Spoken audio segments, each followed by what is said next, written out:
एक बार एक छोटी सी बच्ची हाथ में मिट्टी की गुल्लक लेकर के भागती हुई एक दवाइयों की दुकान पर गई। वो काफी देर तक वहां पर खड़ी रही, लेकिन दुकानदार का ध्यान उसकी तरफ नहीं गया क्योंकि और भी बहुत सारे लोग खड़े हुए थे। उसने दुकानदार को कई बार बुलाया, लेकिन वहां पर भीड़ इतनी थी कि दुकानदार का ध्यान उसकी तरफ गया ही नहीं।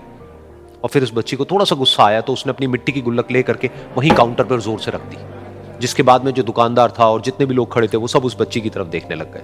और फिर उस दुकानदार ने उस बच्ची से पूछा, बेटे आपको क्या चाहिए?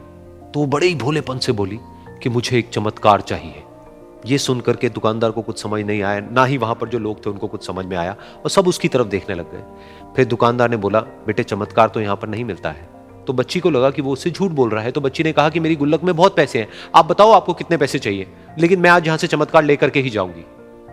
तो वहीं काउंटर पे एक और आदमी खड़ा था, उसने उस बच्ची से पूछा कि बेटे क्यों चाहिए तुमको चमत्कार? तब उस बच्ची ने अपनी कहानी बताई कि अभी कुछ दिन पहले मेरे भाई के सर में बहुत तेज दर्द हुआ, तो मेरे पापा मम्मी उसको हॉस्पिटल ले गए। उसके बाद कई दिन तक मेरा भाई घर नहीं आया। तो मैंने कई बार अपने पापा से पूछा, लेकिन उन्होंने मुझे कुछ नहीं बताया। उन्होंने बार बार यही कहा कि वो आ जाएगा, वो कल आ जाएगा, वो कल आ जाएगा, लेकिन वो आ ही नहीं रहा था।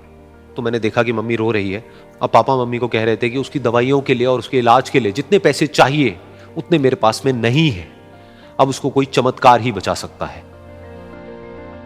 तब मुझे लगा कि अगर मेरे पापा के पास में इतने पैसे नहीं भी हैं तो क्या हुआ, मेरे पास में तो है। तो मैंने जितने भी पैसे जोड़ रखे हैं वो सारे लेकर के मैं इस दवाई की दुकान पर आई। फिर उस आदमी ने उस बच्ची से पूछा, कितने पैसे हैं तुम्हारे पास में? ये सुनते ही उस बच्ची ने अपनी गुल्लक उठाई, जमीन पर फेंकी और तोड़ दी, और पैसे गिनने लग गई। बाकी सब लोग खड़े होकर के उसको देख रहे थे। थोड़ी देर बाद उसने सारे पैसे अपने हाथ में इकट्ठे किए और बोली, मेरे पास में पूरे 19 रुपए हैं।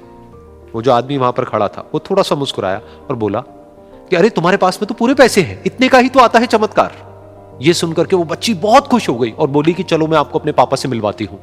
बाद में पता लगा कि वो आदमी कोई आम आदमी नहीं था, बल्कि एक बहुत बड़ा न्यूरोसर्जन था, और उसने सिर्फ 19 रुपए में उसके भाई की सर्जरी करी, और कुछ ही दिन बाद वो ठीक होकर के घर वापस आ गया। फिर कुछ दिन बाद वो बच्ची, उसका भाई, उसके पापा, उसकी मम्मी, चारों एक साथ बैठे हुए थे और बात कर रहे थे। तो उसकी मम्मी ने उसके पापा से पूछा कि अब तो बता दो ये चमत्कार आपने किया कैसे?